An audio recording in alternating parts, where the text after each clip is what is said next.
தொகுப்பாளராகவும் பல்வேறு ஜூம் இணைப்புகளிலும் சிந்தனை உரையாற்றி வருபவர். இத்தகைய சிறப்பான அருட்தொண்டை புரிந்து வரும் அம்மா அவர்களை உலக சமுதாய சேவா சங்கம் கர்நாடக மண்டலத்தின் சார்பிலும் இணைப்பில் இணைந்துள்ள உங்கள் அனைவரின் சார்பிலும் வரவேற்று வாழ்த்தி இத்தலத்தை அவர் வசனம் அளிக்கிறோம். வாழ்க வளமுடன். வாழ்க வளமுடன். நன்றி அம்மா. வாழ்க வளமுடன். வாழ்க வையகம், வாழ்க வையகம், வாழ்க வளமுடன். குரு வாழ்க, குருவே துணை. அருட்பேராற்றல் இரவும் பகலும் எல்லா நேரங்களிலும் எல்லா இடங்களிலும் எல்லா தொழில்களிலும் உறுதுணையாகவும் பாதுகாப்பாகவும் வழி நடத்துவதாகவும் அமையுமாக. ஆசான் அருட்தந்தை வேதாத்ரி மகரிஷி அவர்கள் சூக்குமமாக எழுந்தருளி இன்றைய நாள் உரையை சிறப்பாக நடாத்தி தருவாராக. இந்த வாய்ப்பினை எனக்கு வழங்கிய அனைத்து இறை தொண்டர்களுக்கும், இன்று இணையத்தில் இணைந்திருக்கும் அனைத்து இருபால் மெய்யன்பர்களுக்கும் இனிய மதிய நேர வணக்கங்களும் வாழ்த்துக்களும். வாழ்க வளமுடன்.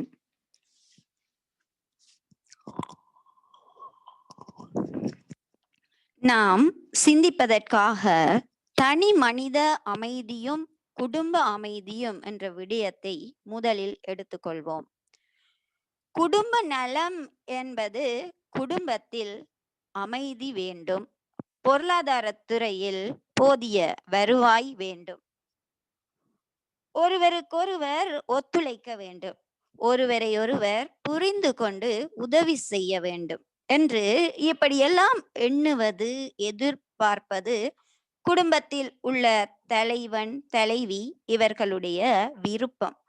அந்த விருப்பத்தில் எல்லோரும் அவரவர்க்கு தெரிந்த வகையில் உழைத்து வேலை செய்ய வேண்டும்.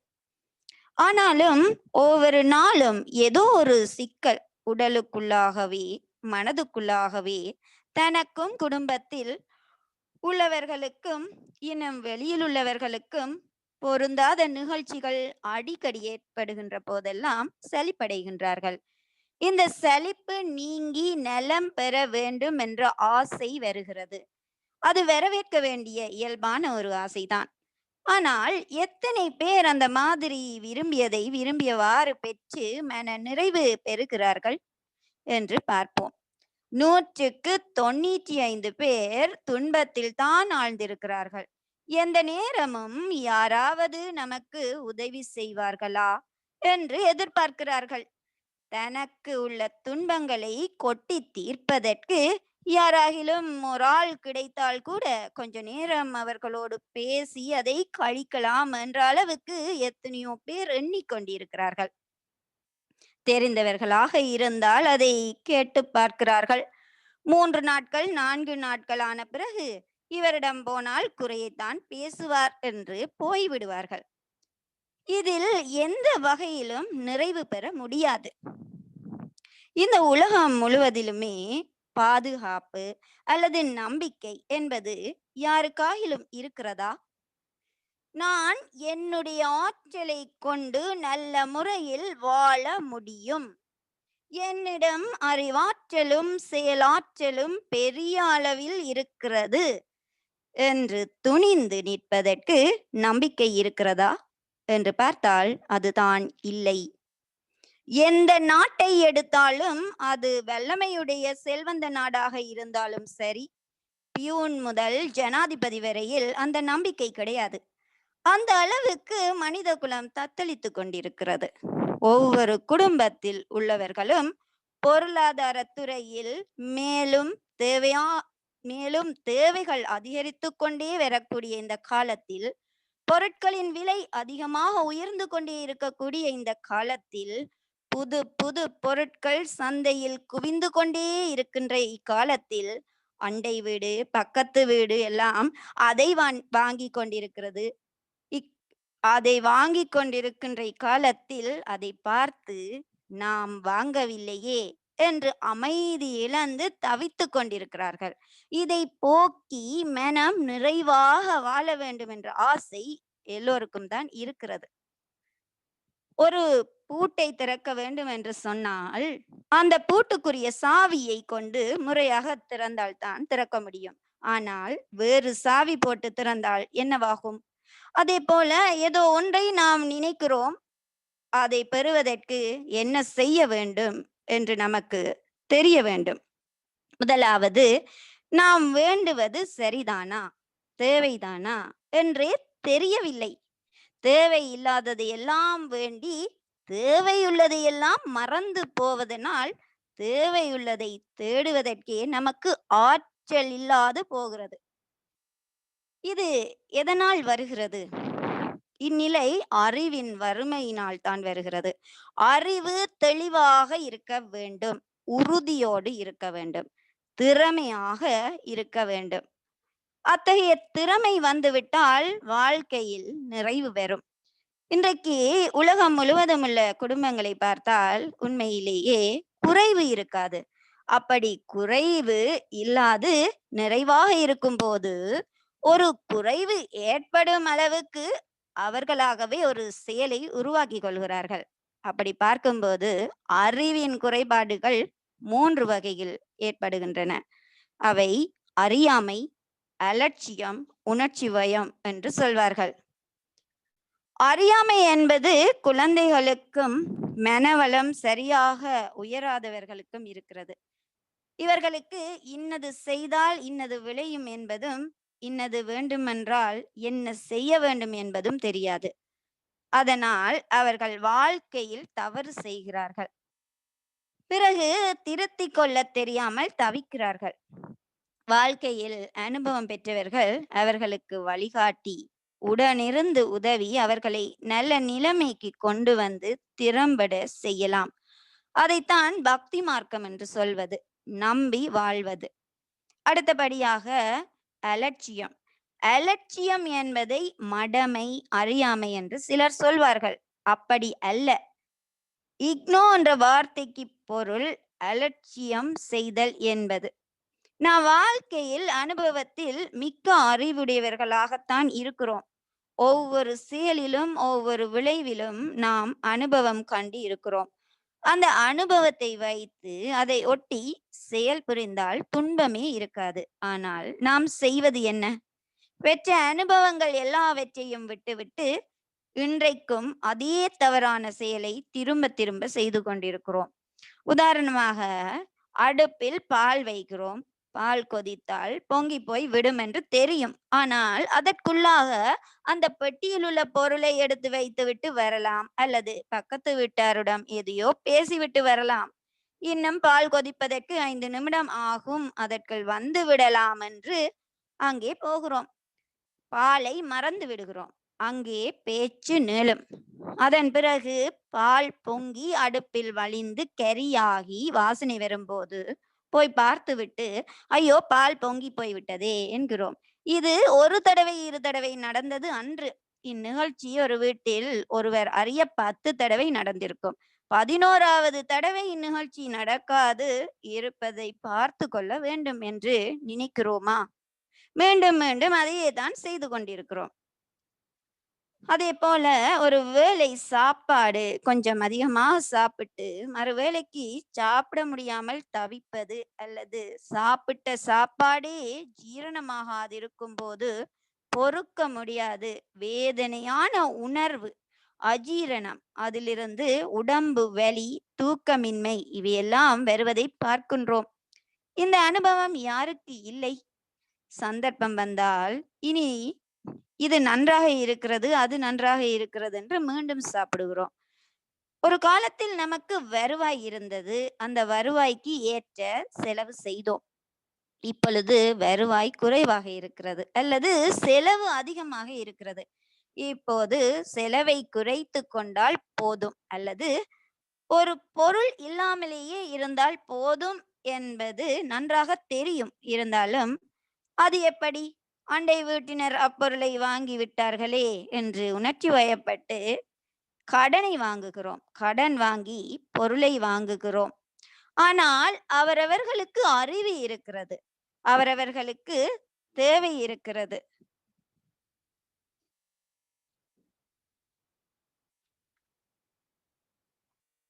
கடன் வாங்கக்கூடாது என்று முடிவு கட்டியும் சிக்கனமாக இருக்க வேண்டும் என்ற எண்ணத்தோடு எத்தனை பேர் செயல்புரிய முடிகிறது என்று பாருங்கள். முடியாது. திருப்பி திருப்பி கடன் வாங்குகிறோம். தேவைக்காக கடன் வாங்குபவர்கள் உலகில் 5% தான். கடன் கொடுக்கிறார்கள் என்பதற்காக கடன் வாங்குபவர்கள் 50%. எப்போது கடன் வாங்குகிறோம் என்றால், தாராளமாக நல்ல வருவாய் வரும்போது கடன் வாங்குகிறோம். எப்போது அதற்கு துன்பப்படுகிறோம் என்றால், வருவாய் குறையும் போது, கடனை திருப்பி கொடுக்க வேண்டும் என்ற போது துன்பப்படுகிறோம். இந்த அனுபவம் எல்லோருக்கும் இருக்கிறது. இருந்தாலும் மீண்டும் மீண்டும் அதையே செய்கிறோம்.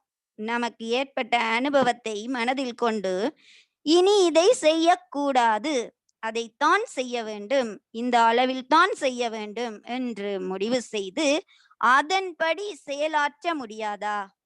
முடியும். அந்த ஆற்றல் இருக்கிறது. ஆனால் செய்வதில்லை. விழிப்பு நிலை வேண்டும். அதற்கு இயற்கையின் சட்டம் என்னவென்றால், எந்த செயல் செய்கிறோமோ அந்த செயலுக்கு தக்க விளைவு நிச்சயம் வரும்.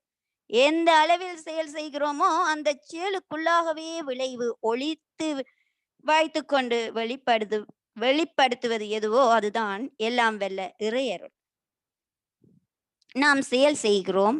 விளைவு என்ன என்று பார்த்தால், விளைவுதான் தெய்வம் என்று வைத்துக் கொள்ளுங்கள். தெய்வம் நாம் காணாது பதுங்கி இருக்கிறது என்ற ஒரு கருத்து நிலவுகிறது. அப்படியே இருக்கட்டும். ஆனால் இப்பொழுது காணும்படியாக இருக்கிறது. எந்த செயல் செய்தாலும் அந்த செயலில் விளைவு வருகிறதல்லவா, அது தெய்வத்தின் வெளிப்பாடு தான். ஏனென்றால் அதை வேறொன்றும் கொண்டு வரவில்லை. எந்த செயல் செய்தாலும் அந்த செயலுக்கு தக்க விளைவு, இன்பமோ துன்பமோ வரும். இன்பமோ நன்மையோ வந்தால் நாம் செய்த செயல் சரியானது. நல்ல செயல்கள் செய்யும் போது இயற்கை வரமாக தருவது இன்பம். தவறான செயல் செய்கிறோம், துன்பம் வருகிறது. துன்பம் வரும்போது கருணையற்ற செயல் இயற்கையில் அமைந்தது என்று நினைக்க கூடாது. துன்பத்தை காட்டி நீங்கள் திருந்திக் கொள்ளுங்கள். இப்படியே தவறுகளை செய்து கொண்டு போனால் மேலும் மேலும் துன்பம் வரும், தீமை வரும் என்பதன் ஓர் அறிவிப்பு தான் துன்பம். துன்பம் வரும்போது அதை ஆராய்ச்சி செய்து இனிமேல் துன்பம் வராதபடி அளவோடு முறையோடு இந்த செயலை இப்படி செய்ய வேண்டும் என்று திருத்திக் கொள்ள வேண்டும். அன்பர்களே, நமது வாழ்க்கை முழுவதும் சோர்வு, ஏமாற்றம், துன்பங்கள் நிரம்பியுள்ளன. இதற்கெல்லாம் காரணம் பிறரிடம் கற்பனையாகவே எதிர்பார்ப்பதுதான். கற்பனை என்றால் அளவு மீறிய ஆசை. அளவு மீறிய ஆசையை வைத்துக்கொண்டு அவர்கள் இப்படி செய்ய வேண்டும், இன்னதை தர வேண்டும், இன்ன அளவில் செய்ய வேண்டும் என்று ஒவ்வொரு வருடமும் நாம் எதிர்பார்த்து கொண்டிருக்கிறோம். ஆனால் அவரவர்களுக்கு அறிவு இருக்கிறது, அவரவர்களுக்கு தேவை இருக்கிறது, அவரவர்களுக்கு வாழ்க்கை சுதந்திரம் இருக்கிறது. இவ்வாறு தான் செய்ய வேண்டும் என்ற விருப்பம் அவர்களுக்கு இருக்கிறது. நமக்கு தெரிந்தவர்கள் அவ்வளவு பேரும் நமக்கு அடங்கி நமது அதிகாரத்திற்கு உட்பட்டு நாம் சொன்னதையே செய்து கொண்டிருப்பார்களா? செய்வதே இல்லை. செய்ய முடியாது, செய்யவும் மாட்டார்கள். நாம் எதிர்பார்த்து எதிர்பார்த்து என் கணவர் இப்படித்தான் செய்ய வேண்டும், இதைத்தான் செய்ய வேண்டும், இந்த அளவில் தான் செய்ய வேண்டும், என் மனைவி இதைத்தான் செய்ய வேண்டும், இதற்கு மேல் செய்யக்கூடாது என்ற அளவில் நமது ஆசையை முன்வைத்து எல்லை கட்டி கற்பனையை உருவாக்கி கொள்கிறோம். நிகழ்ச்சிகள் என்று வரும்போது இவர்கள் கற்பனையாக எதிர்பார்த்து இருந்தார்களே, அதற்கு ஒன்று கூட ஒத்து வராது. என்றைக்கு அமைதியாக இருக்க முடியும்? முடியாது. ஆகையால் எதிர்பார்ப்பதை அடியோடு விட்டுவிட வேண்டும். அமைதி வேண்டும், வெற்றி வேண்டும், செயல் திறமை இருக்க வேண்டும், மகிழ்ச்சி வேண்டும், நிறைவு வேண்டும் என்று சொன்னால், வேதாத்ரி மகரிஷி அவர்கள் கூறிய பயிற்சிகளை செய்து பாருங்கள். மனம்தான் தேவை. தெளிவோடு தீரத்தோடு செய்ய வேண்டும். கணவனாக இருந்தாலும் மனைவியாக இருந்தாலும் மகனாக இருந்தாலும் தாயாக இருந்தாலும் அவர்களிடம் நான் எதிர்பார்க்க வேண்டியதே இல்லை. அவரவர்கள் செய்வதை செய்யட்டும். ஆனால் மனைவி என்ற முறையில், கணவன் என்ற முறையில், மகன் என்ற முறையில், தாய் என்ற முறையில், வயதில், பொருளில், ஆற்றலில், அதிகாரத்தில் எந்த இடத்தில் இருக்கிறேன், இதை வைத்துக்கொண்டு அவர்களுக்கு நான் என்ன உதவி செய்ய முடியும், என்ன செய்ய வேண்டும் என்று சிந்திக்க வேண்டும். ஒரு வீட்டில் 10 பேர் இருக்கிறார்கள் என்று வைத்துக் கொள்ளுங்கள். சிந்தனை செய்து அவரவர்களுக்கு நான் என்ன செய்ய முடியும் என்று உதவி செய்வதற்கு தயாராக இருக்க வேண்டுமே தவிர, அவர்களிடம் எதையாவது எதிர்பார்த்து நான் அவர்களுக்கு உதவி செய்ய வேண்டும் என்பது இல்லை. அப்படி நீங்கள் எதிர்பாராது இருப்பதனால் உங்களுக்கு பெற வேண்டியது நிற்காது. பெற வேண்டியது சரியாக வரும். என்ன வந்தாலும் ஏற்றுக்கொள்வதற்கு மனம் தயாராக இருக்கும். எந்நேரமும் கற்பனையான எதிர்பார்ப்பு என்ற ஓர் வியாதியால் தான் இன்று மனித குலத்தில் துக்கம், சோர்வு, துன்பம், பகை, பிணக்கு எல்லாம் வருகின்றன. நான் என்ன செய்ய வேண்டும் என்று கடமையை உணராது அதில் ஓர் உரிமை கோரும்போது துன்பங்கள் தான் வரும். மனிதனிடம் இருக்கும் அறிவை கொஞ்சம் சிந்தனையில் திருப்பிக் கொண்டு எதிர்பார்ப்பதை விட்டுவிட்டு கடமை செய்வதில் முனைந்து நிற்போம். ஒரு வாரம் அல்லது 10 நாட்களில் முழுமையான ஒரு மாற்றம் கிடைக்கும், அமைதி கிடைக்கும். அதாவது செல்வந்தனாக இருக்கக்கூடிய உணர்வு வந்துவிடும். எதிர்பார்ப்பவன் எப்போதும் பிச்சைக்காரனாகத்தான் இருப்பான். எந்த நேரமும் யார் என்ன கொடுப்பார்களோ என்றுதான் இருப்பான். எதிர்பார்ப்பவனாக இயற்கை நம்மை படைக்கவில்லை. முழுமையோடு இயற்கை நம்மை ஏற்படுத்தி வைத்திருக்கிறது. நம்மிடம் எல்லாம் இருக்கிறது. கற்பனையான எதிர்பார்ப்பு சிறுமையை செய்து விடுகிறது. வருவதை ஏற்றுக்கொள்ள முடியவில்லை. முதலாவது எதிர்பார்த்தலை தவிர்ப்பது. இரண்டாவது பிறருக்கு என்ன செய்ய முடியும் என்பது. மூன்றாவது எந்த செயல் செய்தாலும் அந்த செயலின் விளைவு பிறருக்கு துன்பமில்லாது நட்டமில்லாது இருக்கும் அளவுக்கு பார்த்து கொள்வது. இம்மூன்று கொள்கைகளை கொண்டு மனதை வளப்படுத்தி குடும்ப நலம் பெறலாம். அப்போது உலகமே நம்முடையதுதான். பக்கத்தில் இருப்பவர்கள், குடும்பத்தில் உள்ளவர்கள், அலுவலகத்தில் இருப்பவர்கள் எல்லோருமே நண்பர்களாகத்தான் இருப்பார்களே தவிர எதிர்ப்பு என்பது இருக்கவே இருக்காது. அப்படி இல்லாமல் எதிர்பார்த்து எதிர்பார்த்து ஏமாற்றம் அடைவதனால் நாமே எல்லோரையும் எதிரிகளாக மாற்றிக்கொள்கிறோம். யாரை பார்த்தாலும் விரோத மனப்பான்மை உண்டாகும், வெறுப்புணர்ச்சி உண்டாகும். வெறுப்பு உணர்ச்சியினால் உடலில் ஏற்படக்கூடிய அதிர்வு அலையினால் யாராவது நெருங்கி வரும்போது அவர்களுக்கு பொருந்தா உணர்வு தான் வருமே தவிர நட்புறவு வராது. அப்படி இல்லாது மனதை அகல விரையச் செய்து கொண்டு எல்லோரையும் நேசிக்க வேண்டும். ஆனால் இதுவரையில் அப்படி பழகவில்லை. அமைதியான வழியில் இருக்க மனதை பழக்க வேண்டும். அந்த முறையில் பழகுவதற்கு மனவளக்கலை மன்றங்களில் குண்டலினி யோக பயிற்சி கொடுக்கிறார்கள். உயிர் சக்தியை மேலே எழுப்பி மனத்தால் அதை பற்றி தியானம் செய்யும் போது மன அலை நீளம் நுணுகி அமைதிக்கு வரும். அமைதியினால் மன உறுதி ஏற்படும், அறிவு கூர்மை ஏற்படும். அனாவசியமாக மனோ சக்தி செலவாகாது. எப்போதும் சிந்தனை ஆற்றல் பெருகிக்கொண்டே இருக்கும். தேர்ந்தெடுத்து செயல் செய்வதற்கு நமது மனம் விழிப்பு நிலையில் இருக்கும். எண்ணமாராய்தல், ஆசை சீரமைத்தல், சினம் தவிர்த்தல், கவலையொழித்தல் என்ற தற்சோதனை பயிற்சிகளை மேற்கொள்ள முடியும். இன்னும் நான் யார், உடலா, உயிரா, மனமா, இந்த உடல், உயிர், அறிவு எவ்வாறு இயங்கிக் கொண்டிருக்கின்றன, இவற்றிற்கெல்லாம் உள்ள தொடர்பு என்ன என்பதையெல்லாம் உணர்ந்து கொள்ள முடியும். அதற்கான ஆத்தாய்வு பயிற்சியை வழங்கி நேரடியாக ஒவ்வொருவரும் உணரும்படியாக செய்கிறது மனவளக்கலை மன்றம். இந்த பயிற்சிகளை சரியாக செய்துவிட்டால் மனம் எவ்வளவு தெளிவாக இருக்கிறது என்பதை அனுபவத்தில் தெரிந்து கொள்ளலாம். மனதை பழுவாக்கிக் கொள்வதற்கு பதிலாக லேசாக ஆக்கிக் கொள்கிறோம். அதன் பிறகு வாழ்க்கை தெளிவாக இருக்கிறது என்பதை அனுபவத்தில் தெரிந்து கொள்ளலாம். தெரிந்தோ தெரியாமலோ நாம் சில தவறுகள் செய்ததனால் உடலில் நோய்கள் உண்டாயின. இன்னும் சில நோய்களும் உண்டாகலாம். அதனால் வரப்போகிற நோய்களையும் தடுக்கவும் வந்த நோய்களை போக்கிக் கொள்ளவும் எளிய முறையில் சில உடற்பயிற்சிகளை மனவளக்கலை மன்றத்தில் சொல்லிக் கொடுக்கிறார்கள்.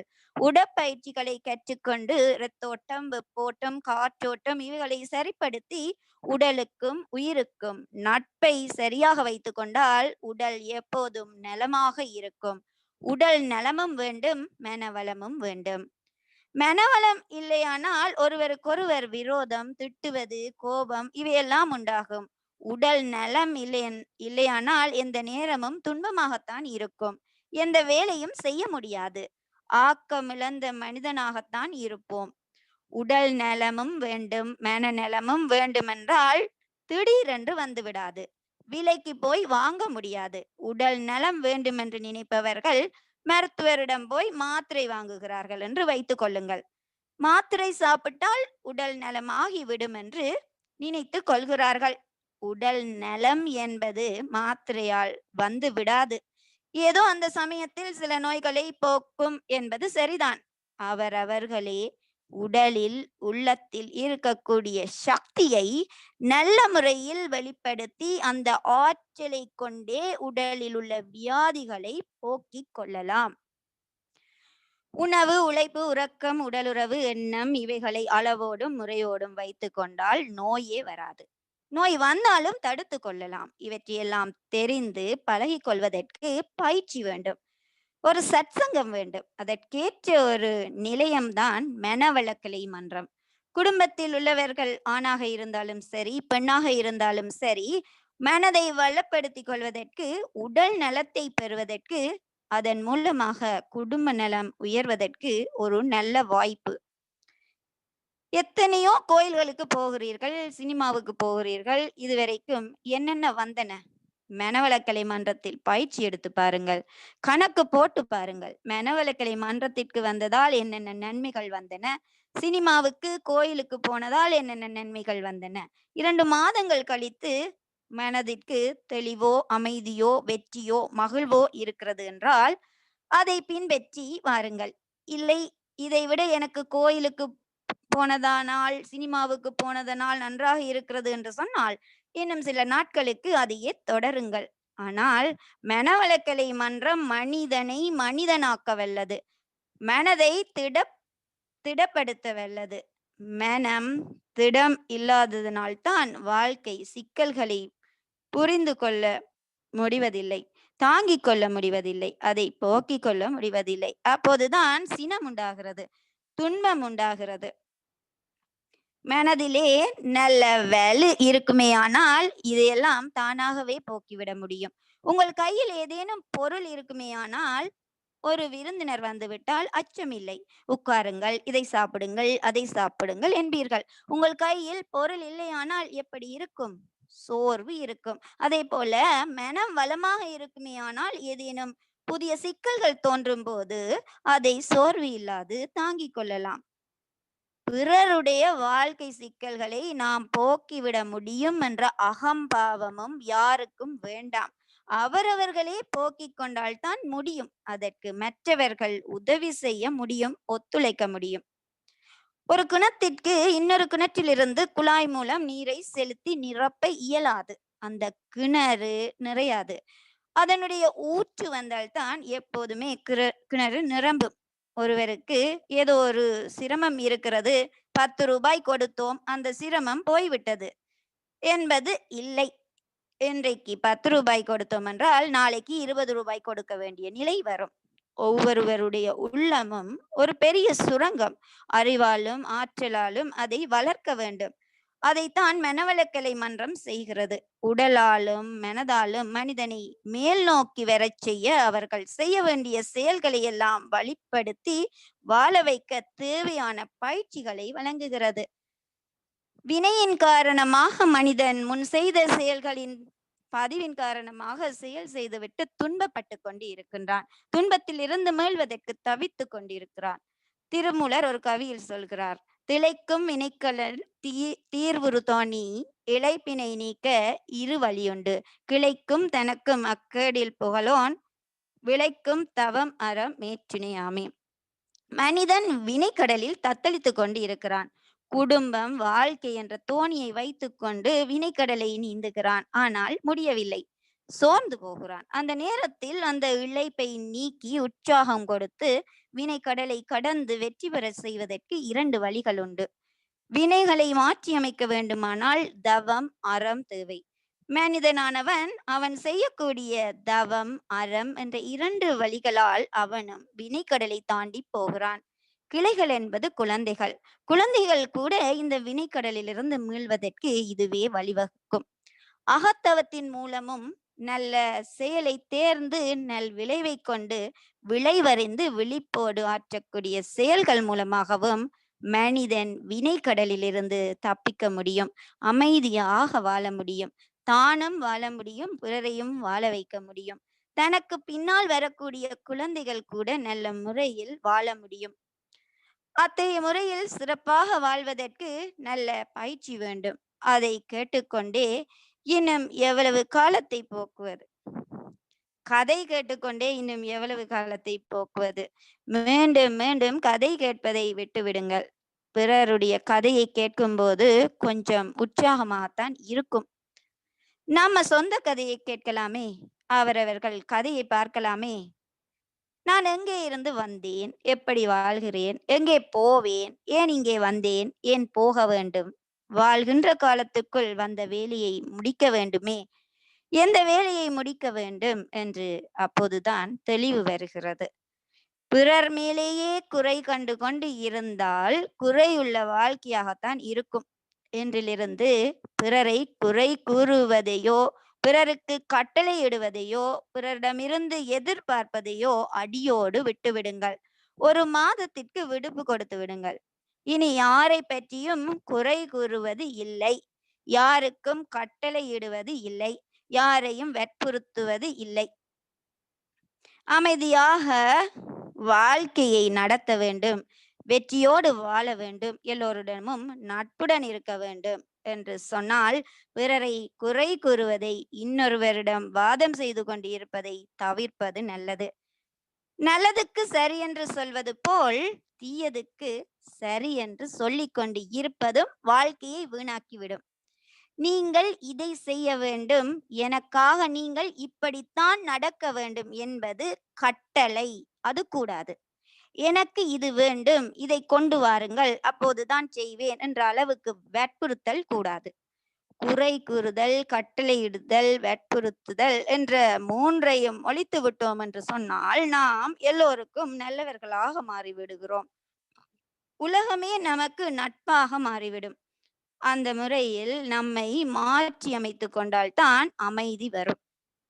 வேறு எந்த வகையிலும் பிறரை பயமுறுத்தி வேண்டி அமைதியை பெற முடியாது. ஆசை அருமின்கால், ஆசை அருமின்கால், ஈசனோடாயினும் ஆசை அருமின்கால் என்று திருமூலர் சொல்கிறார். ஆசை என்றால் கற்பனையாக எதிர்பார்ப்பதாகும். அந்த எதிர்பார்ப்பு வேண்டாம். ஏதாவது வர வேண்டும் என்று சொன்னால் என்ன செயல் செய்கிறோமோ அந்த வினை பயன் வழியாகத்தான் விளைவு வர வேண்டும். கேட்டு கேட்டு எதிர்பார்த்து கொண்டிருத்தல் இருந்தால் வராது. கடவுளிடம் போய் 5 தேங்காய்கள் உடைக்கிறேன், அந்த வேலையை முடித்து கொடு என்று கேட்கிறோமே, இந்த வியாபார நுணுக்கம் எல்லாம் அவனுக்கு தெரியாது. கடவுள் இறங்கி வருபவனும் இல்லை. 1000 கோடி தேங்காய்களை உற்பத்தி பண்ணுபவன் நானாக இருக்கிறேன். ஒவ்வொரு தேங்காயிலும் அணுவாக நானே இருக்கிறேன். ஐயோ பாவம், இவர் எனக்கு தேங்காய் கொடுக்கிறாராம் என்றுதான் கடவுள் எண்ணுவாரே தவிர, ஒரு தேங்காய்க்காக இருந்தாலும் 1000 தேங்காய்களாக இருந்தாலும் நமது வாய்க்குத்தான் தேங்காயே தவிர கடவுளுக்கு அதை கொடுக்கிறேன், இதை கொடுக்கிறேன் என்று பேரம் பேசுவது உதவாது. அனாவசியமான கற்பனைகள் ஏமாற்றத்தை தான் வாழ்க்கையில் உண்டாக்கும். அதையெல்லாம் விட்டுவிட்டு இன்றிலிருந்து செய்ய வேண்டியதை செய்தால் பெற வேண்டியதை சரியாக பெறலாம். என் கணவரிடத்திலிருந்து நான் இன்னது பெற வேண்டும். அதற்கு நான் என்ன செய்து அவர் மனம் திருப்தியடைந்து அவர் செய்வார் என்பதை மனைவி தெரிந்து கொள்ள வேண்டும். மனைவியிடத்திலிருந்து இந்த முறையில் இன்னது வேண்டும். அதற்கு என்னென்ன கடமைகளை செய்தால் அது கிடைக்குமோ அதை செய்ய வேண்டுமே தவிர, எதிர்பார்த்து பயமுறுத்தினால் ஒரு நாளைக்குத்தான் கிடைக்கும். அதற்கு மேல் விரோதத்தை தான் உண்டு பண்ணும். நம் மனதை மாற்றிக்கொள்ளக்கூடிய வளம் பெற வேண்டும். மன பயிற்சி பெற தவத்தையும் அகத்தாய்வு பயிற்சிகளையும் செய்து வந்தால் தெளிவு உண்டாகும். இதுவரைக்கும் தெரிந்து கொள்ளாத இயற்கை ரகசியங்களை எல்லாம் தெரிந்து கொள்ள முடியும். மேலும் மேலும் அறிவு உயர்ந்து மனம் வளம் பெற்று உடல் நலம் பெற்று வாழ்க்கையில் மேம்பட்டு சிறப்பாக வாழ்வதற்கு மனவளக்கலை பயிற்சி உதவும். தனி மனிதன் அமைதி பெறுவதால் குடும்பம் அமைதி பெறுகிறது.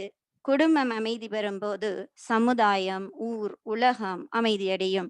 தனி மனித அமைதி மூலம் உலக அமைதியை உருவாக்குவதே உலக சமுதாய சேவா சங்கத்தின் நோக்கமும் அருட்தந்தை வேதாத்ரி மகர்ஷி அவர்களின் ஆழ்ந்த விருப்பமுமாகும்.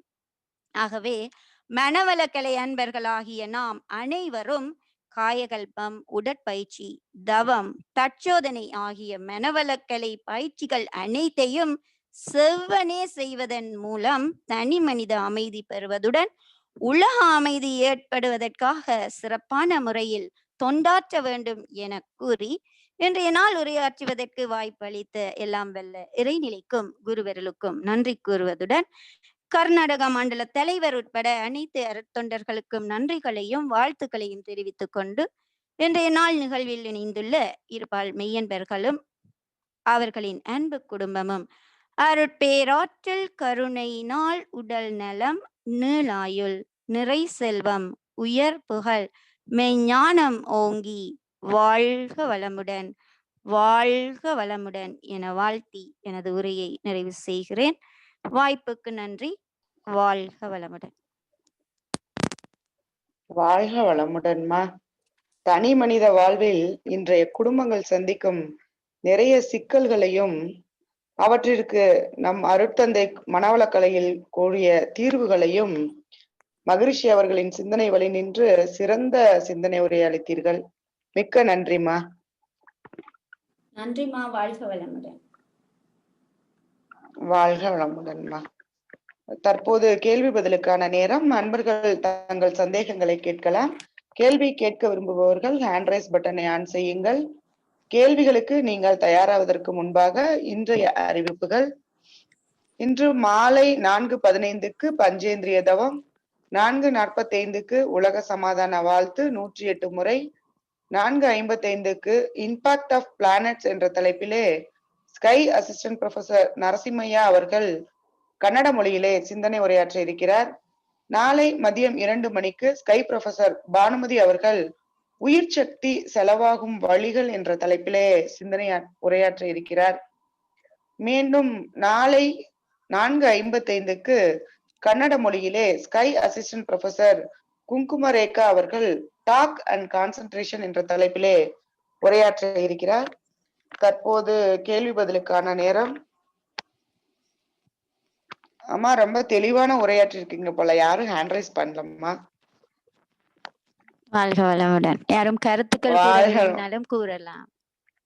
இந்த உரை பற்றிய கருத்துக்கள் கூற விரும்பினாலும் கூறலாம். வாழ்க வளமுடன்.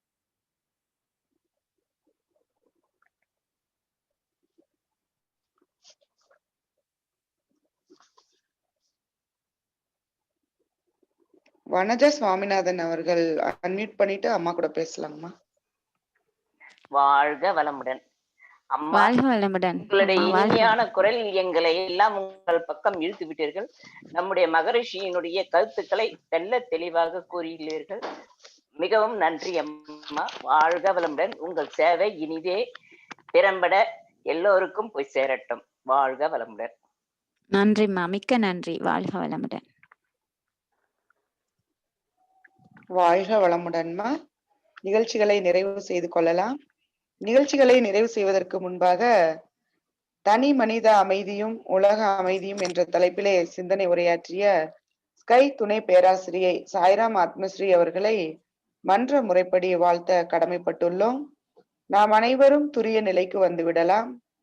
இன்றைய தவம் மற்றும் சிறப்புரையாற்றிய சாய்ராம் ஆத்மஸ்ரீ அவர்கள் வாழ்க வளமுடன். அவர்தம் உடல் நலம் வாழ்க வளமுடன். அவர்தம் அன்பு குடும்பம் வாழ்க வளமுடன். அவர்தம் ஆன்மீக தொண்டு வாழ்க வளமுடன். இன்றைய ஆத்ம சங்கம நிகழ்ச்சிக்காக இணைப்பில் இணைந்துள்ள அனைத்து மனவளக்கலை அன்பர்களும் அவர்களின் குடும்பங்களும் வாழ்க வளமுடன். கர்நாடக மாநிலத்தில் உள்ள அனைத்து மனவளக்கலை மன்றங்கள் அவற்றின் பொறுப்பாளர்கள் அவர்களின் குடும்பங்கள் வாழ்க வளமுடன். இந்நிகழ்ச்சி நடைபெற உறுதுணையாக இருக்கின்ற உலக சமுதாய சேவா சங்கம் கர்நாடக மண்டலத்தின் தலைவர் அவர்கள் வாழ்க வளமுடன். உலக சமுதாய சேவா சங்கம் கர்நாடக மண்டலத்தின் ஸ்மார்ட் துணைத் தலைவர் அவர்கள் வாழ்க வளமுடன்.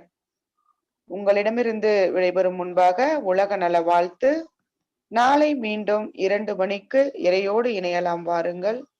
வாழ்க வையகம், வாழ்க வையகம், வாழ்க வளமுடன்.